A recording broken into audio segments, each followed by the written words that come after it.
Bonjour. Je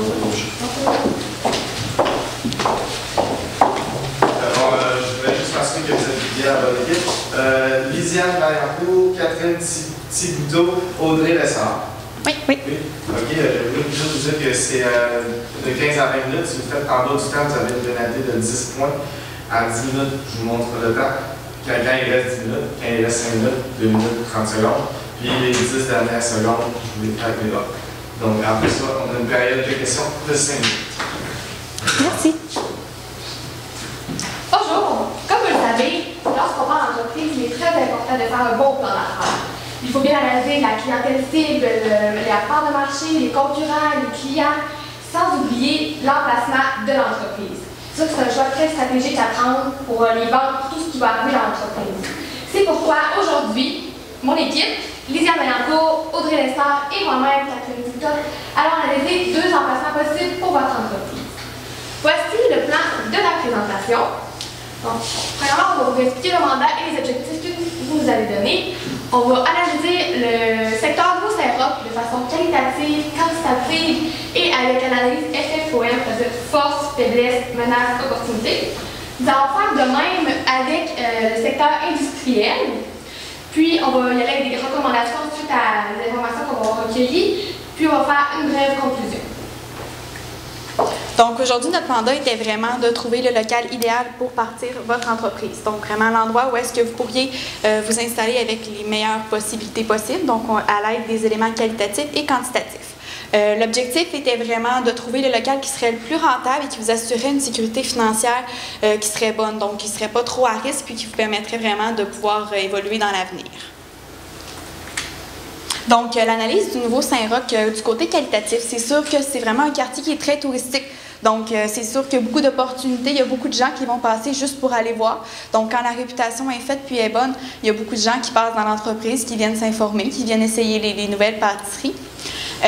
On a vraiment de la vente directement aux consommateurs, donc on vend vraiment directement avec notre client, ce qui nous permet vraiment d'avoir une vente personnalisée, puis d'adapter à chaque client, particulièrement les clients qui sont réguliers, donc on a vraiment des ventes qui sont adaptées à leurs services, à leurs besoins, puis on est vraiment un pignon sur rue, donc on est vraiment au centre du quartier, ce qui nous permet que tous les touristes puissent vraiment accéder à notre pâtisserie facilement, donc ils peuvent seulement se promener, puis ils vont la croiser au milieu de la rue, ce qui attire quand même beaucoup l'attention habituellement. On a une clientèle qui est vraiment en croissance, qui aide beaucoup pour pouvoir innover, puis peut-être éventuellement essayer de faire des agrandissements. On a un secteur très compétitif, donc il faut vraiment quand même conserver le fait que nos pâtisseries sont fantaisistes, puis continuer à faire des choses spéciales, puis particulières, puis adaptées aux besoins de notre clientèle, puis vraiment pour répondre à leurs besoins de la meilleure façon possible. Puis ensuite, on a vraiment un client qui est très important. Il y a 50% des ventes. Donc, c'est sûr que c'est un côté positif et négatif. C'est sûr que ce client-là nous apporte quand même un bon bénéfice. Donc, 50% des ventes, c'est quand même très comprometteur. Si on le perd, on peut se ramasser quand même vraiment dans le trou parce qu'on va avoir beaucoup de ventes qui vont être en moins. Donc, il faut vraiment essayer de se bâtir une bonne clientèle si on s'installe dans le Nouveau-Saint-Roch. Il y a un escompte de 15% qui est accordé à ce client-là. Comme le client, c'est notre ancien employeur, il nous a fourni le capital nécessaire d'ouverture pour notre entreprise. Donc, lui nous paye la bâtisse, mais en échange, on lui donne un escompte de 15% à chaque achat qu'il va faire.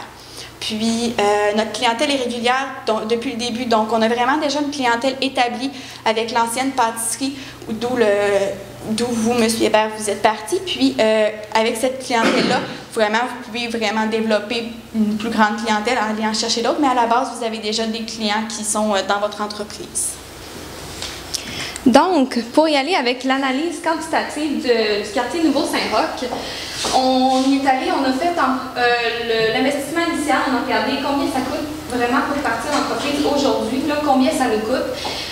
Un montant de 15 500 $, qu'il va falloir débourser pour les améliorations locatives, comme vous pouvez le voir. On a aussi calculé sur 5 ans combien d'argent on allait avoir versus combien on allait devoir payer pour l'entreprise. Pour les 5 années, on va manquer d'argent, comme on peut le voir avec les flux monétaires nets. On est en négatif pour les 5 premières années. Par contre, ça va en diminuant, donc on voit qu'il y a une amélioration qui est faite. Ce qu'il faut considérer en faisant le budget comme ça sur 5 ans, c'est que la valeur d'argent dans le temps, c'est quelque chose à considérer. Par exemple, 1 $ aujourd'hui, ça n'a pas la même valeur que 1 $ il y a 20 ans. Alors, on a fait ensuite l'analyse pour ramener ces montants-là, le montant d'argent qui nous manquait sur les 5 années, on l'a ramené aujourd'hui, combien ça nous coûte, combien d'argent va nous manquer aujourd'hui pour les 5 prochaines années. Donc, un montant de 214 000 qui va nous manquer. Puis on va devoir aller chercher un investissement, quelqu'un qui va pouvoir nous prêter de l'argent ou que nous-mêmes, on va devoir investir pour pouvoir aller payer l'argent qui nous manque pour les 5 prochaines années. Puis ce calcul-là, c'est vraiment basé aussi sur le taux de rendement exigé qui était de 15 % pour calculer notre valeur. Donc, pour conclusion, pour le secteur Nouveau-Saint-Roch, on va y aller avec les forces, faiblesses, menaces, opportunités. Donc, pour ce qui est des forces, c'est sûr qu'on a un client important, 50 %, c'est le fun, on a ça en partant, CE+. De plus, en plus, il nous fournit le capital initial, donc nous, on n'a pas besoin de faire une mise de fonds, c'est lui qui le fournit, qui nous économise un emprunt.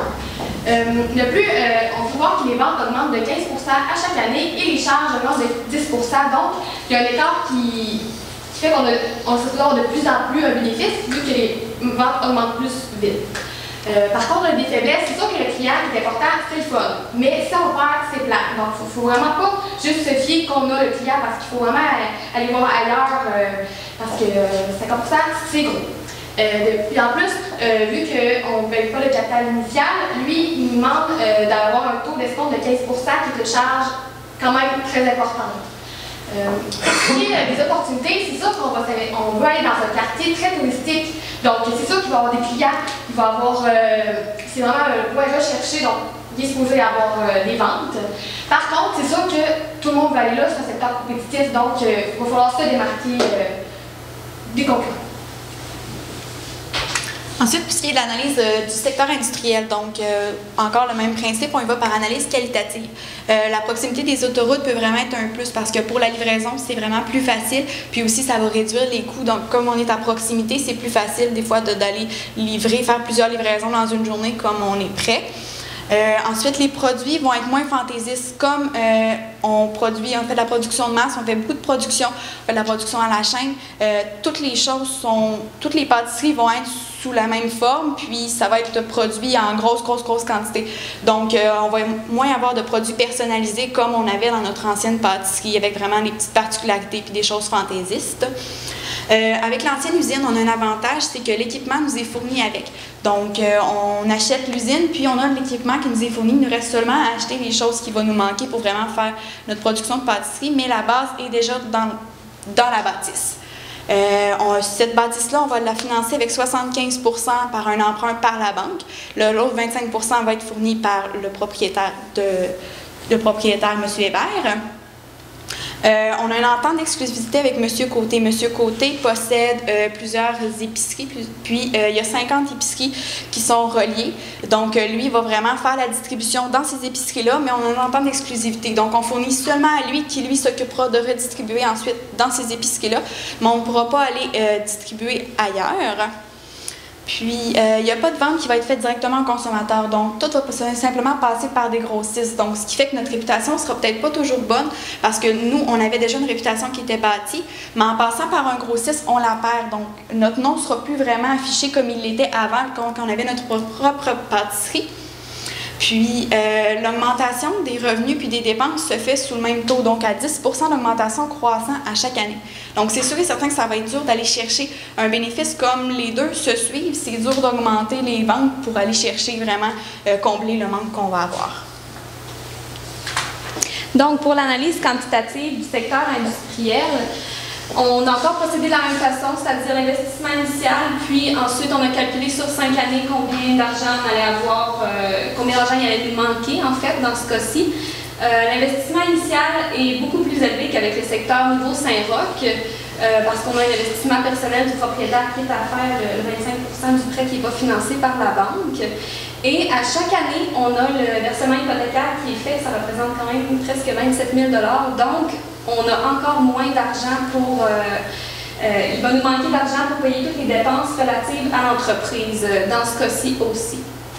Ensuite, si on rapporte tout ça à l'an zéro, donc aujourd'hui, qu'est-ce que ça représente? Un montant de 579 960 $ qui va nous manquer sur 5 ans pour payer les dépenses relatives à l'entreprise. C'est vraiment plus élevé qu'avec le quartier Nouveau-Saint-Roch et c'est très risqué parce qu'on a un emprunt hypothécaire donc, qui est sur une durée de 25 ans. Donc, on va avoir des ratios d'endettement dans nos états financiers qui vont être très élevés. Puis, ça va être difficile de pouvoir aller chercher quelqu'un qui va vouloir investir le 580 000 qui nous manque ou il va falloir le débourser de notre poche parce qu'on ne pourra pas aller chercher un autre emprunt avec des états financiers qui montent un ratio d'endettement très élevé sur encore 25 ans. Alors, le risque financier est énorme avec le secteur industriel. On va faire encore un résumé avec les forces, les opportunités et menaces. Donc, pour ce qui est des forces, c'est sûr qu'on est à la partie, on est près des autoroutes, donc le transport va se faire facilement. Vu que c'est un commerce de gros, ça va être facile d'aller chercher la marchandise. Ensuite, les équipements sont fournis par l'entreprise. En fait, on achète 350 000, c'est pour l'usine et les équipements, donc ils sont déjà installés, on a un délai par rapport à ça. Pour ce qui est des faiblesses, c'est sûr qu'on a des produits moins fantaisistes, on produit en gros. C'est sûr que peut-être que les gens vont moins triper sur nos petits d'originalité parce que ça va être produit en gros, donc moins de personnalisation. On a un très gros emprunt, le risque financier est très très important. C'est sûr qu'on ne peut pas se débarrasser de l'emprunt, c'est 25 ans. Donc on va avoir un problème de liquidité, notre ratio d'endettement il va être vraiment élevé. Depuis le changement de nom, là, nous, présentement, on est une pâtisserie Hébert, mais là, vu qu'on va faire affaire avec des grossistes, les gens qui connaissent les pâtisseries, ils la reconnaîtront plus parce que, premièrement, elle va être moins fantaisiste, puis elle n'aura plus le nom décrit dessus comme qu'il était avant. Pour ce qui est des opportunités, on a une entente d'exclusivité avec M. Côté. C'est pas parce que, dans le fond, c'est lui qui va s'occuper de distribuer à 50 épiceries différentes, donc c'est bien, c'est un beau contrat qu'on a réussi à avoir. Par contre, les menaces, l'endettement, c'est vraiment trop élevé. Puis, dans le fond, ça va vous amener des difficultés financières, la liquidité, tous ces éléments-là, ça marche pas. Donc, nos recommandations suite à l'analyse, on vous recommande le quartier Nouveau-Saint-Roch pour établir votre entreprise, donc la pâtisserie Hébert. On a une meilleure valeur actualisée nette, donc on a moins d'argent qui va nous manquer sur 5 ans pour payer les dépenses de l'entreprise. Le risque financier est beaucoup moins gros parce qu'on a le capital de départ qui nous est fourni, donc on n'a pas à acheter une nouvelle bâtisse, on n'a pas non plus de gros prêts à rembourser, on a seulement le prêt pour le camion. Ensuite, on a un client important donc, qui va nous rapporter beaucoup de ventes. Cependant, il faut prendre en considération qu'on a un escompte de 15 % qu'il faut lui accorder, donc c'est moins d'argent qui nous revient. Et il faut vraiment prendre en considération aussi que ce client-là n'est pas à l'abri de tout, donc il peut éventuellement faire faillite ou aller voir avec un autre fournisseur. Alors, si on perd ce client-là, ça va être vraiment, ça peut être catastrophique pour nous si on n'a pas quelque chose d'autre qui peut combler ce manque-là. Alors, ça va être important d'aller former une clientèle qui va être notre clientèle à nous. Dans la rue, les gens vont venir nous voir. Il ne faut pas juste se dire on a un client qui nous garantit des ventes. Il faut aller en chercher plus. Ensuite, ce qu'on peut vous recommander pour le 214 000 $ qui va nous manquer sur 5 ans, on peut augmenter nos ventes pour avoir plus d'entrée de fonds. On peut aller chercher de l'investissement. On peut le financer nous-mêmes. Ou on peut aussi réévaluer les dépenses. Est-ce qu'il y a des dépenses qu'on pourrait éliminer? De ce qui a pu ressortir de notre analyse, c'est la charge salariale était vraiment importante au niveau des dépenses. C'était considérable. La première année, ça représente 61 % des ventes. C'est correct, c'est juste que si jamais vous décidez que votre option pour aller combler le 214 000, c'est de réévaluer les dépenses, ça serait peut-être le poste qui serait le premier à réévaluer la pertinence de la totalité de la charge salariale. Puis aussi, avec le capital d'ouverture, c'est vraiment une belle occasion de partir, puis ensuite, on va pouvoir aller chercher d'autres investissements. Donc, si vous suivez nos recommandations à la lettre, sans aucun doute, l'entreprise va bien aller pour les prochaines années, puis on est très confiant là-dessus. On peut investir dans le quartier Nouveau-Saint-Roch, c'est vraiment une bonne option pour vous. Donc, en conclusion, pour vraiment résumer tout ce qu'on vous a dit au courant de notre présentation, Le nouveau Saint-Roch, c'est vraiment une opportunité d'affaires qui est vraiment flagrante. Donc, à cause du tourisme de tous les gens puis de la fantaisie, ça peut vraiment nous démarquer de toute la concurrence puis de tous les gens qui sont aux alentours. Donc, ça nous démarque des autres, ça nous fait peut-être augmenter nos ventes en essayant d'être plus fantaisiste, peut-être créer des nouveaux produits qui pourraient vraiment attirer la nouvelle clientèle, des nouveaux groupes cibles de clients. Ça pourrait beaucoup nous aider à vraiment élaborer puis à avoir plus de ventes, ce qui pourrait peut-être aussi nous aider, comme Lésiane vous l'a mentionné tantôt, à combler le manque par rapport au gros montant d'argent qui nous manque pour arriver au bout de 5 ans. C'est sûr qu'on a déjà une bonne réputation avec le nouveau Saint-Roch.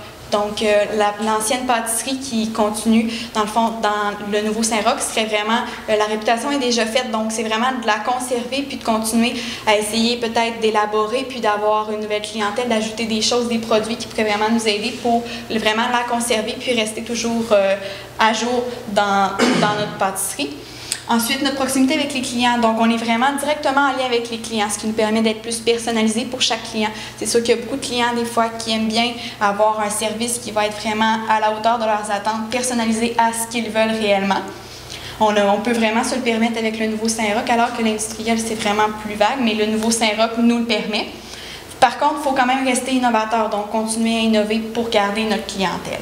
Puis l'investissement futur va être possible, comme on a seulement 5 ans d'emprunt par rapport au camion, on n'a aucune bâtisse d'emprunt par rapport à la bâtisse. On peut vraiment faire des investissements futurs, peut-être agrandir, ouvrir une nouvelle bâtisse ailleurs, essayer de nouvelles tendances qui peuvent peut-être nous causer quelques petits problèmes, mais avec des investissements futurs possibles, on peut se le permettre. Donc, si vous conservez nos recommandations, et d'après nous, c'est vraiment la meilleure solution, c'est le nouveau Saint-Roch. Nous sommes ouverts aux questions. Merci. Merci.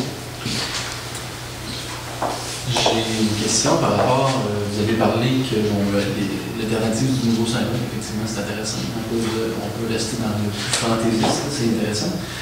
Vous avez parlé du tourisme. Est-ce que le fait que le tourisme, c'est cyclique, est-ce que vous avez des propositions à faire là-dessus? Parce qu'on risque d'avoir une capacité excédentaire, dans le fond, pendant probablement l'hiver.